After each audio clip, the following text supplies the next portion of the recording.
چیرنے سے جلدی خشک ہو جاتی ہے۔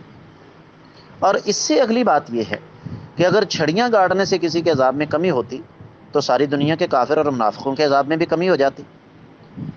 اور اگلی بات یہ ہے کہ کچھ چیزیں ہیں جو نبی کریم صلی اللہ علیہ وسلم کا خاصہ ہیں، بہت سارے ایسے امور ہیں جن کا تعلق صرف نبی علیہ السلام کی ذات کے ساتھ ہے، امت وہ کام نہیں کر سکتی، اور ان میں ایک یہ کام بھی ہے، کیونکہ اگر میں یا آپ کسی قبر پر چھڑی گاڑتے ہیں تو ہم ضمانت دے رہے ہیں، گارنٹی کے ساتھ یہ بات کہہ رہے ہیں کہ لو جی ہمارا یہ جو عزیز ہے نا اس کو قبر میں عذاب ہو رہا ہے، اور یہ کوئی بھی آدمی برداشت نہیں کرے گا۔ رہا یہ مسئلہ کہ قبرستان جا کے قبر کے اوپر چھڑکاؤ کرنا، کیا مقصد ہے قبر پر چھڑکاؤ کرنے کا؟ جی کیوں کریں گے آپ چھڑکاؤ؟ اگر تو مقصد قبر والے کو ٹھنڈا کرنا ہے تو قبر کے اندر اگر اس کو عذاب ہو رہا ہے تو اس کو تو ہوش ہی نہیں ہوگی، اور اگر اس کو قبر کے اندر جنت کی نعمتیں مل رہی ہیں تو اس کو ضرورت ہی کوئی نہیں ہے۔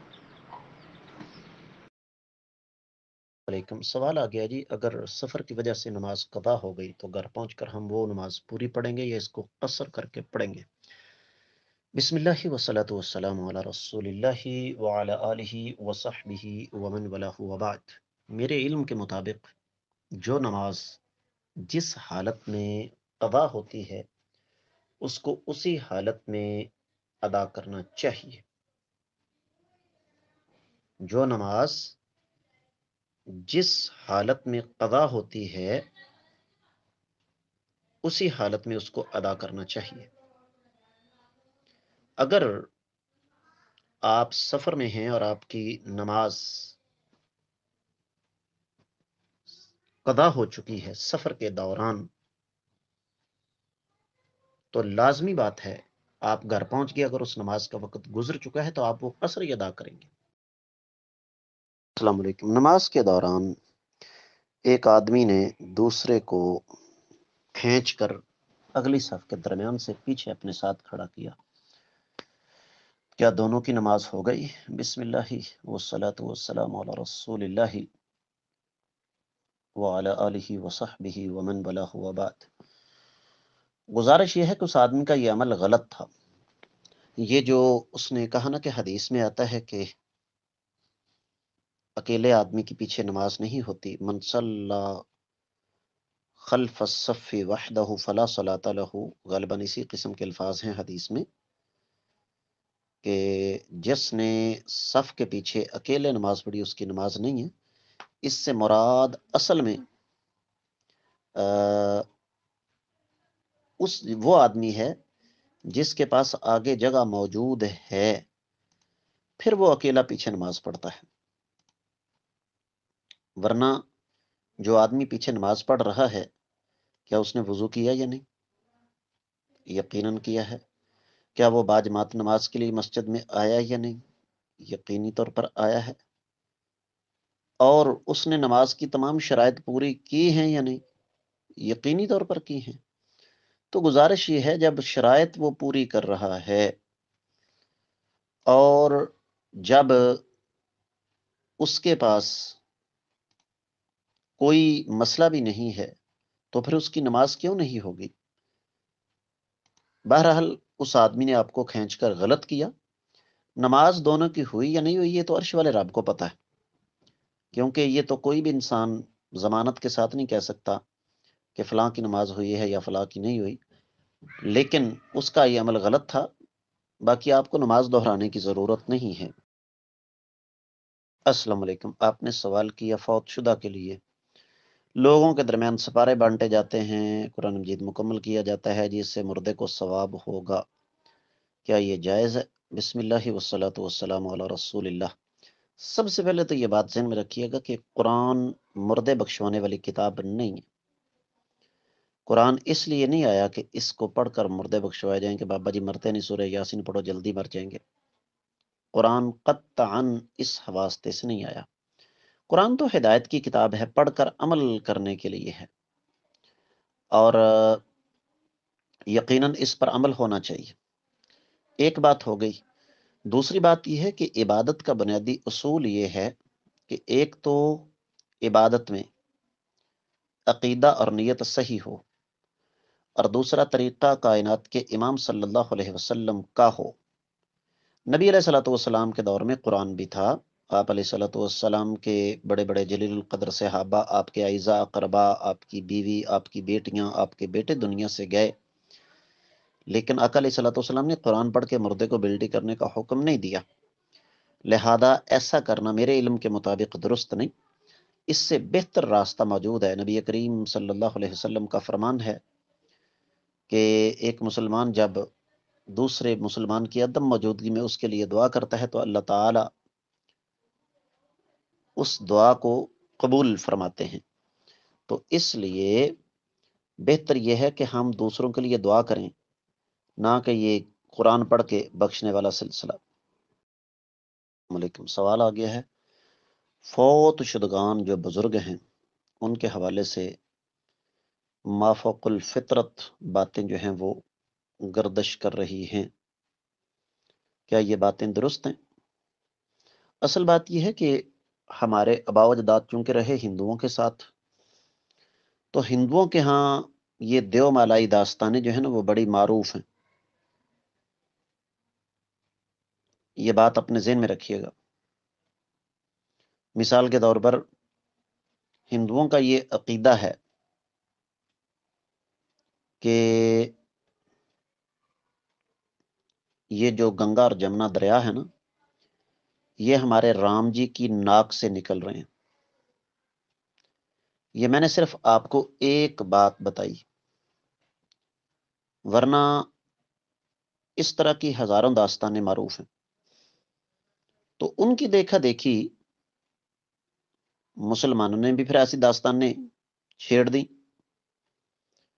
مثلا مسلمانوں نے یہ کہا یہ جو ہمالیہ پہاڑ ہے نا، یہ دراصل ہمارے ایک بزرگوں نے استنجا کر کے ڈیلا پھینکا ہوا ہے۔ تو یہ جو ہے نا کہ جناب بزرگوں نے 11 سال کے بعد ڈوبی ہوئی بارات جو ہے وہ نکال لی دریا سے، یا اور اس قسم کی داستانیں، ان کا کوئی سر پاؤں نہیں ہے، ان کی کوئی اساس اور بنیاد نہیں۔ بلکہ اس مناسبت سے میں آپ کو بتاتا ہوں کہ مولوی صاحب جمعے میں یہی داستان بیان کر رہے تھے تو ایک نوجوان کھڑا ہو گیا، اس نے کہا مولانا معافی چاہوں گا، آپ نے یہ داستان ادھوری سنائی ہے، بات مکمل کیجیے۔ کہنے لگے کیا مطلب؟ کہنے لگے وہ جو بارات تھی نا جو بزرگوں نے ڈوبی ہوئی نکال دی تھی، تو وہ لڑکا بارات لے کر جب لڑکی والوں کے گھر گیا تو لڑکی کی تو شادی ہو چکی تھی، 11 سال تک کون انتظار کرتا ہے؟ تو لڑکی والوں نے کہا کہ بھائی ہم نے تو تمہارا انتظار کر کر کے لڑکی کی شادی کر دی۔